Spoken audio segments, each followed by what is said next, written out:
ఈ మధ్య కాలంలో నవీన్ చంద్ర క్రైమ్ థ్రిల్లర్ జోనర్ లో సినిమాలు వెబ్ సిరీస్ లో ఎక్కువగా చేస్తున్నారు. అలా ఆయన చేసిన మరో క్రైమ్ థ్రిల్లర్ సినిమాగా 11 కనిపిస్తుంది. లోకేష్ అజల్స్ దర్శకత్వం వహించిన ఈ సినిమా మే 16న థియేటర్లకు వచ్చింది. తెలుగు, తమిళ భాషలో రూపొందించిన ఈ సినిమా ఇప్పుడు అమెజాన్ ప్రైమ్ లో స్ట్రీమ్ అవుతుంది. మరి ఈ సినిమా ఆడియన్స్ కి ఎంతవరకు కనెక్ట్ అయిందో తెలుసుకుందాం. కథ విషయానికి వస్తే, విశాఖలో వరుస హత్యలు జరుగుతూ ఉంటాయి. ఎవరు చేస్తున్నారు, ఎందుకు చేస్తున్నారు అనేది పోలీస్ డిపార్ట్మెంట్ కి అంతుపట్టదు.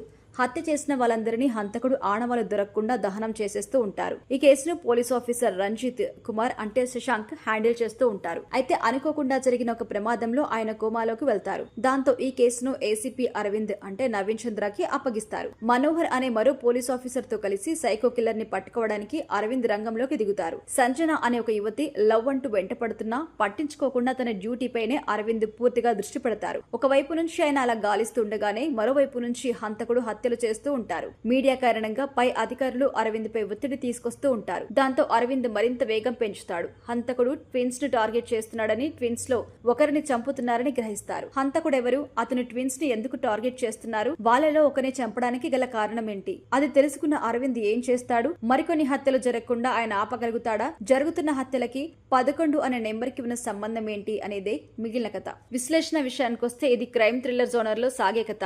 అనూహ్యమైన మలుపులతో ఉత్కంఠను రేకెత్తిస్తూ ఈ తరహా కథలు కొనసాగాల్సి ఉంటుంది. మరి ఆ లక్షణాలు ఈ కథలో ఉన్నాయా అంటే ఉన్నాయి. కాకపోతే ఆశించిన స్థాయిలో అయితే లేవు. తెరపై హత్యలు జరుగుతూ పోతూ ఉంటాయి. ఎవరు చేస్తున్నారు, ఎందుకు చేస్తున్నారు, వీటితో ముడిపడ్డ ఫ్లాష్ బ్యాక్ ఏంటి, హంతకుడు ఎలా పట్టుబడతాడు అనేది ఈ తరహా కథలు బలాన్ని నిర్ణయిస్తూ ఉంటాయి. అయితే ఈ కథలో కిల్లర్ కిడ్నాప్ చేసే దృశ్యాలు, హత్య చేసే దృశ్యాలు ఏమాత్రం టెన్షన్ పెట్టవు, భయపెట్టవు. ఆ స్థాయిలో ఈ సన్నివేశాలు డిజైన్ అయితే చేయలేదు. ఇక పోలీస్ ఆఫీసర్స్ వైపు నుంచి కూడా పెద్దగా హడావుడి కనిపించదు. అసలే ఇన్వెస్టిగేషన్ సరిగ్గా జరగడం లేదు అని తెరపై పోలీస్ ఆఫీసర్, ఇటు ప్రేక్షకుడు ఫీల్ అవుతుంటే హీరోయిన్ ప్రేమ పెళ్లి అంటూ వెంటపడ్డం కూడా కొంచెం ఇబ్బంది పడుతుంది. ఈ కథలోని అత్యంత కీలకమైన అంశం సైకో టార్గెట్ చేసిన లిస్ట్ లో ఎవరున్నారో తెలుసుకోవడం, వారిని కాపాడడం. అయితే అందుకు సంబంధించి సంఘటన కూడా తెరపైకి నింపాదిగానే నడిచాయి. ఈ తరహా కథలు నవల చదువుతున్నట్టుగా కాదు, స్పాట్ లో మనం ఉండి చూస్తున్నట్టుగా అనిపించాలి.